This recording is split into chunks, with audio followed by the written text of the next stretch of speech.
there, welcome to the seed. Let's get creative. Hey guys, it's Amy here. Today we are going to have fun with an acrylic pour. So in your kit, you're going to find some gloves, canvas, these little cups for mixing paint, a large cup with a tongue depressor.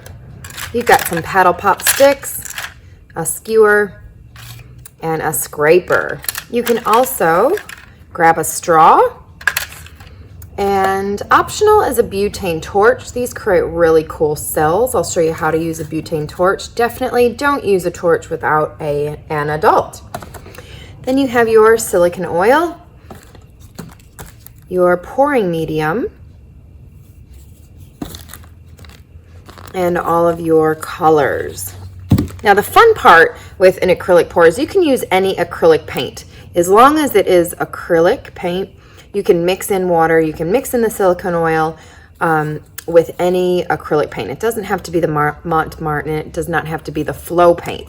So that just means that you'll need, if you use any other paint, you need to use a little bit more of the pouring medium and then a little bit more of water. So we have a nice science to mixing your colors. So I'm going to walk you guys through the perfect mixing solution. So pop on your gloves. I'm just going to take my rings off. Put the gloves on. If you don't have any gloves, that's fine. Just make sure you have some paper towel on the side. Now my canvas is actually resting on top of some plastic cups. So as long as you might use little cardboard cuts from a paper towel roll, that's great, or some old Tupperware, just anything to lift up your canvas so it's not sitting down on the bottom. All right, so now you got your strapped on gloves. I want you to separate your cups. I'm just gonna move my cup of water in my big cup. So I'm gonna show you two different techniques. This technique is going to be the flip cup method, and it's super fun. So I'm just going to shake up my paint. I'm not going to be using the pure colors. I'm actually going to be mixing up some of my own colors. So I want a deep blue. And again, if you've got some acrylic paint at home, you might want to mix up your own solution. So I just added a little bit of black to my blue. Maybe a little too much black. I'll pour half of that out and just get some more blue. I wanted it more of a royal blue, a midnight blue. Yeah, there we go. So that'll be one color.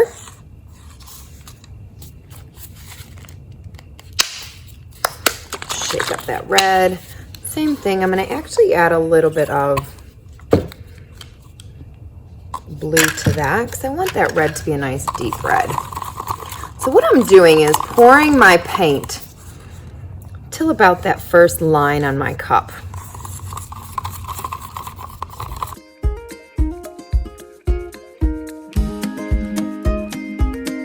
Sounds right.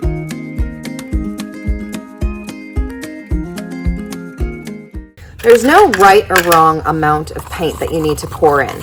The most important part of mixing the color is that your ratio of paint is equal amount to your pouring medium. So what that means is wherever you pour the paint in the cup, let's say it's right at that line, I'm going to pour the exact amount of pouring medium on top of that. So for all of my colors that I mixed, I'm going to shake up my pouring medium, and I'm going to add this pouring medium directly to each of my colors. Again, that equal amounts. So if I pour 1 centimeter of paint, I'm going to pour 1 more centimeter of pouring medium. So I'm going to do that to all my colors. There we go. And I'll take my paddle pop stick and I'll give it a nice stir. Now this pouring medium will not make your colors more pastel. It is not a white paint. What it does is allow that paint to flow. So mix that up real good. So So each color is going to get equal amounts of paint and pouring medium.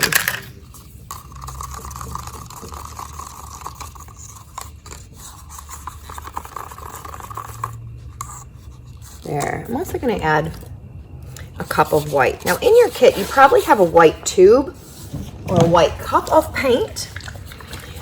From my experience, when you have an acrylic pour with white incorporated in it, it allows the rest of the colors to pop. That white helps those cells pop in. Check out those gorgeous patterns, and that's because the white comes in with that silicone oil and pops and makes those cells. So I'm going to show you guys how to do that, and that's why you have that extra white in your kit. So I'm going to make my own cup of white over here. Now I've got white paint in there. What do I need to add? That pouring medium, equal parts. Give it a stir. Now if you notice any of your paints are really are really thick and straight out of the bottle, they are going to seem more fluid than a normal paint, but they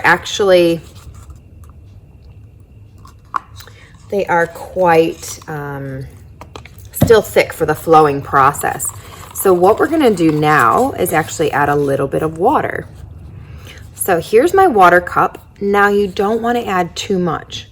One thing you can do is if you have a straw at home, this is a really easy way of measuring equal amounts for all of them and not too much. You don't want to pour the water and add too much, because then you're going to waste all that paint. So you can take a straw, stick the straw into the water halfway down, put your finger over, and carry it to 1 cup. I'm going to do that for all my cups. Do you see how I'm doing that? It's half full. Drop it into each color. So that's the amount of water you want to add. It's about a teaspoon. If you have some metallic colors, you might need to add a little bit more water to make that flow. So I've got the water in. Now I'll just go ahead and do a little mix for each color. Now the next ingredient is silicone oil. Who has ever mixed water and oil together? What happens?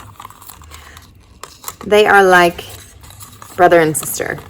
They don't really like each other and they spread apart. They repel oil and water. So when you add silicone oil to your paint, it's going to create these really cool cells. There we go. So here's your silicone oil. You don't need a lot. So I'm just going to show you guys how to drop 1 drop in. 1, 1, 1, 1, 1, 1. There we go. Screw that lid back on. I'm just going to give it a little stir, not too much. A little stir. Stir. That metallic is really runny, so I'm actually not going to use it yet, just to prevent it from getting all over. Cool. So I've got my colors.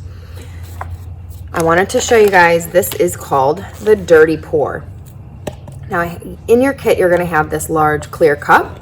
Make sure when you are sizing up your canvas, you don't do this on your small one, because the surface area of this large cup is going to make a really big mess if you tried to flip it over that tiny canvas. So make sure you do the flip cup method on top of a larger canvas. This is the fun one. So I'm just going to start layering my colors. This is called the flip cup method. So you're just going to be layering color into that bigger cup. There's no pattern that you have to follow. And you can see the little cells starting to form in there already.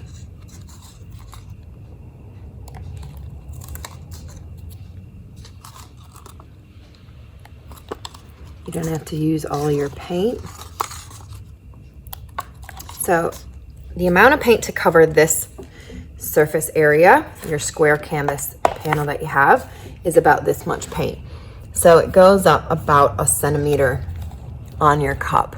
Can you guys see that? And all the colors are layered inside. How pretty is that? Cool, hey?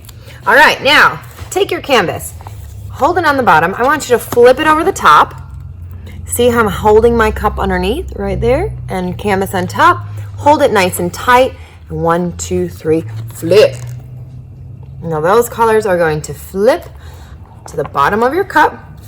Let that cup sit for a couple seconds. You can do a little tap, tap, tap.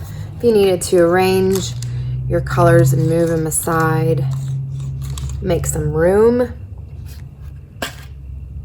Okay, I think our colors have settled to the bottom.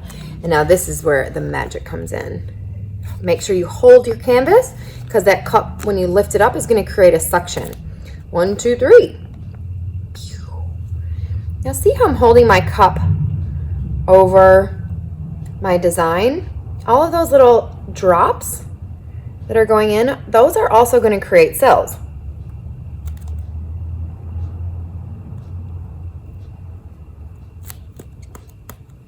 There, and I'll just move my cup over here, and here we go. This is called the tilt. Now you'll notice that your paint will start to flow. When you start to flow it, move these little cups over so you don't get all of that paint dripped on. I don't know if I discussed what I'm pouring on, guys, but this is just a baking paper sheet over an old canvas. If you just have a cardboard box, you can lay that down, put a baking sheet over, and that will prevent it from seeping through to the table. Now here we go. Check out the tilting. Ooh. Neat.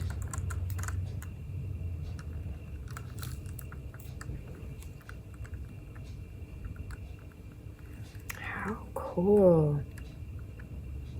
Now if you don't cover your entire surface, see how that white corner is there? That's fine. I'm just going to move my cups back under there. A little bit of a surface to rest on. Now a few things you can do. Take your color that you want to fill in those edges. So use your stick. I'm just going to take my darkest blue and fill in that color. Fill in that corner.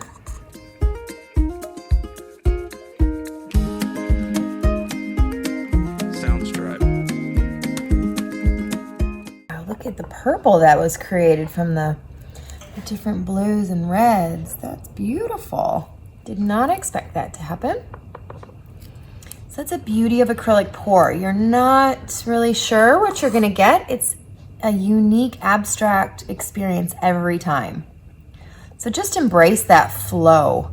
That's the excitement of this whole experience, is discovering a new texture, seeing how colors combined and how those colors blend together.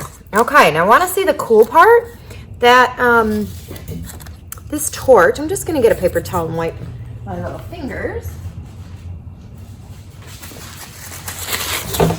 So keep this torch here. Now when you were mixing in the silicone oil, you created little pockets of oil and water. So this butane torch has a little press, do it down. You can't really see the flame come out. It's a blue flame. But if you just carefully go over little sections, you'll notice these little teeny bubbles popping. And those are called cells. And that is the interesting part. You don't have to pop cells everywhere. You might just want to find little teeny areas to bring forth all of that interesting layering and color underneath. Look at that, it's like magic. And another cool thing that you can do, you can take your paddle pop or your skewer, take your oil, open up your oil container and just dip that stick right into the oil. And then let's see what happens. You take your oil and you dab it down. stick. You can create new cells. Let's see what happens in those other areas. Pretty cool, huh? So the more you play with it, you'll discover there's so many layers of hidden color. You can also take the skewer and now you can draw into it. So you can draw little stars. Swirls are very effective.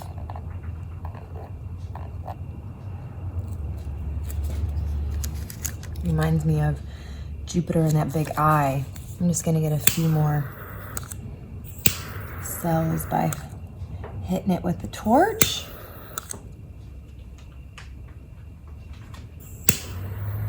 And I'm happy with that, guys.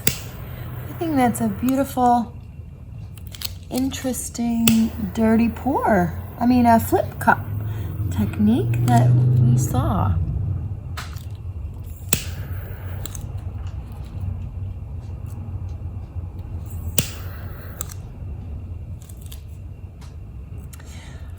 Now just be mindful of torching it too much. You might ignite the paint and that's no good. So when you're doing your flame, try to keep the flame moving and you don't want to keep it staying in one spot. And don't go too close because that could ignite it and start to bubble that paint. So when you're done, I recommend leaving it on the tray and moving it over and finding a new tray. Or if you have another surface that you can move it to. I've got another old canvas ready to go, so I'm just gonna pick up one of my stands, move my canvas over here, and let that dry. I'll give you guys a little zoomed up view. How cool.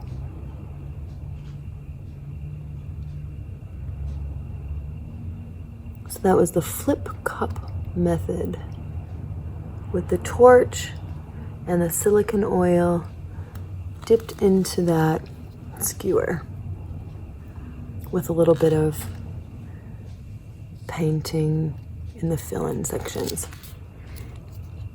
I'll see you guys for the next video. Bye.